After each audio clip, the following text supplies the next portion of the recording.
Right, so today I want to speak about mistakes and mistakes that you make in your life. They're linked to regrets.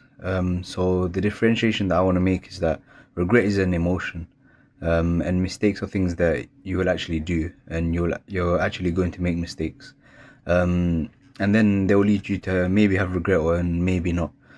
So the first point that I want to speak about is that you're going to make a lot of mistakes in your life, and that's bound to happen. So please don't think that you're not going to make mistakes because mistakes are the way that you learn, and that's what teachers love to say. You make a mistake and you learn from it.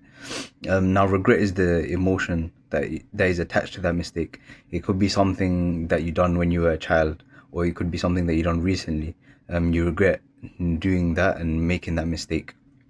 Now, I was speaking to my friends about some of the mistakes that they've made in their life, and it seems like the reoccurring theme is relationships. So, a few of my friends they were in potential talks to marry someone, but it ended up falling through because of certain aspects, certain conditions which the girl didn't meet, and mistakes that they made entertaining that, and essentially the girl and the boy they're feeding off each other. It's a mutual relationship, but at the same time they know that it's not going anywhere because as a Muslim you're only speaking to to a girl for marriage, unless of course it's in a professional setting, which is completely different. But the main reason that you would speak to a girl that's not your family member, someone that you don't know at all and not linked to you, relatives or blood or anything, we call them a non-mahram. So they were speaking to this potential spouse, and to me, it seemed like they just had a mutual relationship. The girl wanted something from the boy, and the boy obviously it made him feel happy that he felt wanted. So this was a mistake that they made, and they reflected on that, and it was something that they shouldn't have done. But now moving away from that, and that whole relationship has ended. Now, how has it affected them after that? And they're telling me that they don't think they can get married, even though they've never been married. It's affected their whole perception of a relationship. It's skewed them. It's destroyed them mentally. They don't believe in love. They don't believe in any of these things. They don't think they can love someone. They don't think they can get married. They completely skew their whole perception of marriage.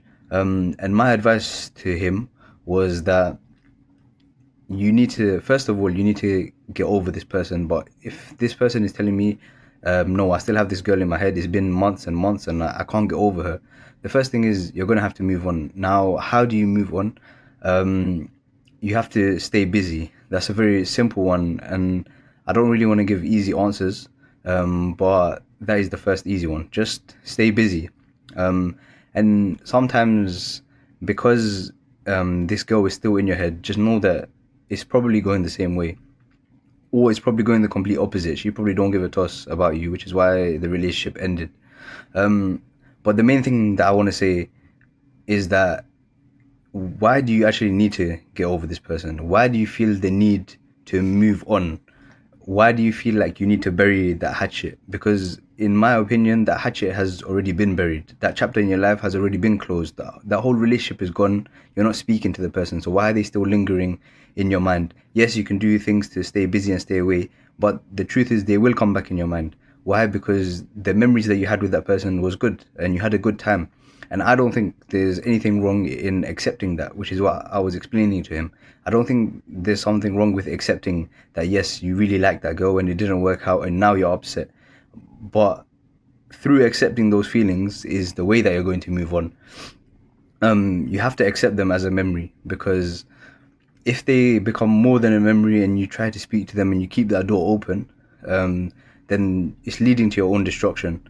Um, And what I was trying to explain is that you're gonna make more mistakes in your life. You live and you learn from them. But at the end of the day, these problems are either gonna bring you closer to Allah or move you away from Allah. And Allah says in Surah Ankabut, um, he's speaking to the believers, the Muslims. He says, do you think that just because you're a Muslim you will not be tested? So of course you're going to be tested, and in my opinion you need to be grateful that that test is something just emotional. It's not what other people are dealing with. And yes, that's a very easy thing to say, because I know that mental health is very real. Depression is very real. Suicidal thoughts are very real. But you need to find an avenue to tackle that. And the way that you tackle that is by doing things that you love. And at the same time, you know the difference between right and wrong. And if you want to destroy yourself, especially now as an adult, you can do that. No one's going to stop you, you know. And I remember seeing a clip of The Sopranos when Tony Soprano, his son, tried to kill himself. He jumped inside the swimming pool with a weight attached to his leg, and he tried to kill himself. Now, seeing that, it's definitely a reflection of what really can happen.